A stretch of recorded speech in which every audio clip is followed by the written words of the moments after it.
Hey everybody, welcome back to my Bake Like a Pro YouTube channel. In today's video, I'm going to show you how to make a really fun chocolate caramel tart.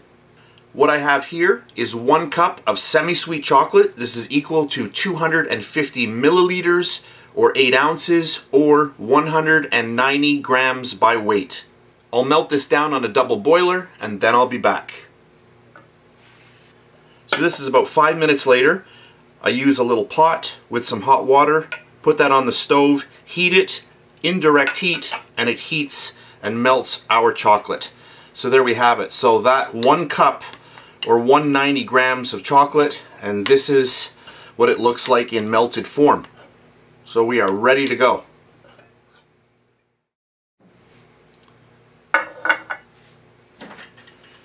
So I have a little tart pan here with a removable bottom, and that is a must for this little recipe. I'm going to grab a ruler. So we have here about 4.5 inches, and that is about 12 centimeters, which is 120 millimeters. And how high it is, well, it's about just less than an inch, and that's around 2 centimeters high or 20 millimeters high. So really simple. Grab your chocolate. There is no need to temper this. We're going to take this and just get it right in here. I'm going to try to make these videos a lot faster. So just get it in. I'm going to try to make sure I'm on camera here. I'm just going to bring it right up on the sides, just like this.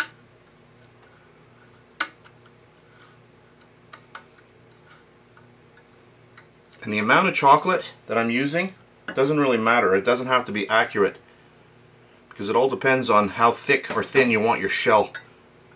For something like this, I want the bottom shell to be a little bit thicker so that it doesn't break. And the other thing about not tempering this chocolate is that it'll be easier to cut into later on. So what we want to do is bring it right up to the top, and that's good. Make sure that you're thick enough on the bottom. I'm going to add a little bit more.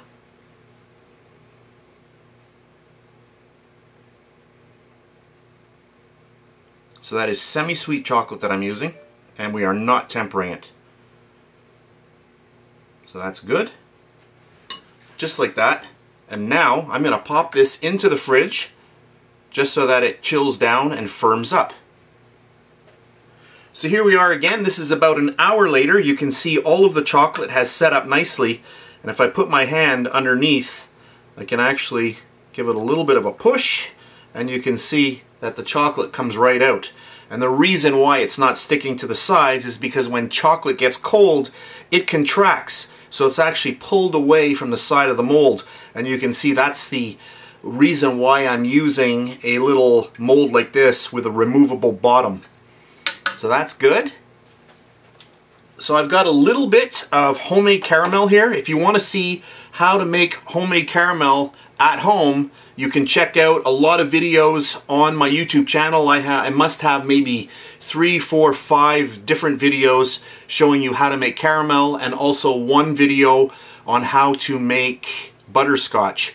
The difference between butterscotch and caramel is butterscotch uses brown sugar, whereas caramel uses white sugar. So what I'm going to do now, I've just got this into a little squeezable bottle. Just makes it a lot easier. And now I'm just going to start filling all of this in. And I guess what I'll do is I'm just going to zoom in a little bit so you can see this a little closer. Alright, that's good.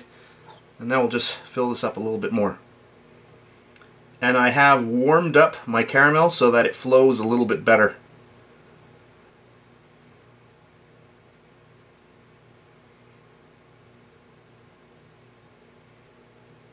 So put in as much caramel or as little as you want. I think that's pretty good. That's good, just like that. And give it a little bit of a tap. And now, before we finish off pouring another layer of chocolate, I want this to solidify. So back into the fridge. I'm going to keep it in there until this is all firm.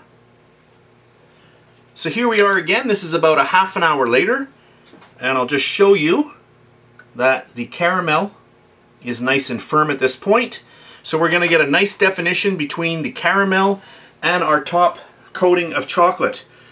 So remember the chocolate that we melted down at the beginning of the video? I'm using the rest of it here, and that's what we're going to put on the top. So we're just going to get that right on there. I'll try to make sure I'm on camera here. And we'll just get that on. And again, as much or as little as you want. And then I'm just going to clean my hand off here. And then we're just going to get all of this pushed around inside that shell. That looks good. Because that caramel is cold, it's starting to get that chocolate a lot cooler. I can already feel that it's setting up a little bit. Just going to give it a little bit of a tap. And then once again, let's pop this in the fridge about a half an hour, and then we'll come back and we're going to cut into it.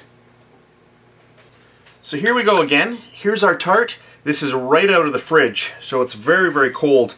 And I'll just lift this and I'll just show you how easily it comes out. So just like that. You can see no mess. I'll try to show you the bottom.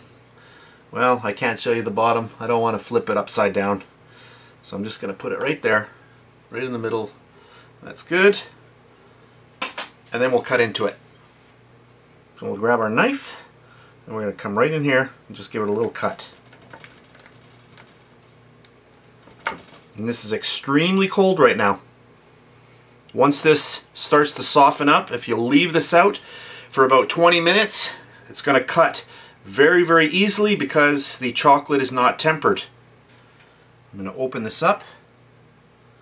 I'll just show you what it looks like inside.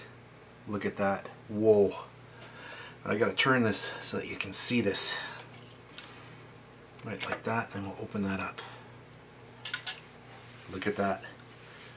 Now let's take a little cut here. Right in here. Look at that caramel coming out. Oh. So you want to cut it and then serve it onto a plate and then just let it heat up a little bit, warm up a little bit before you actually serve it.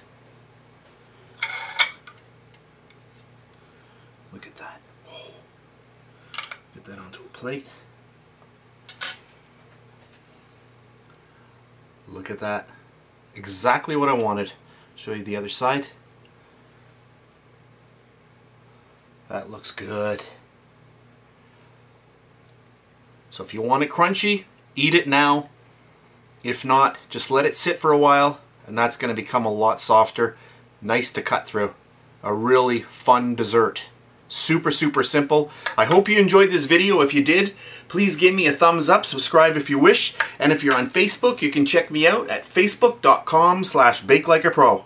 Remember also, I will put a link to one of my homemade caramel recipes down in the description box, and I will also put it at the end of this video. At the end of each of my videos now, there is a little graphic, and I include 2 videos, and if you actually touch those, if you're on a mobile device like an iPhone or an iPad or whatever, or Android device, just touch the screen on top of one of those little video images and the video that you chose will actually start playing. So that's it for this one, and I'll see you next time.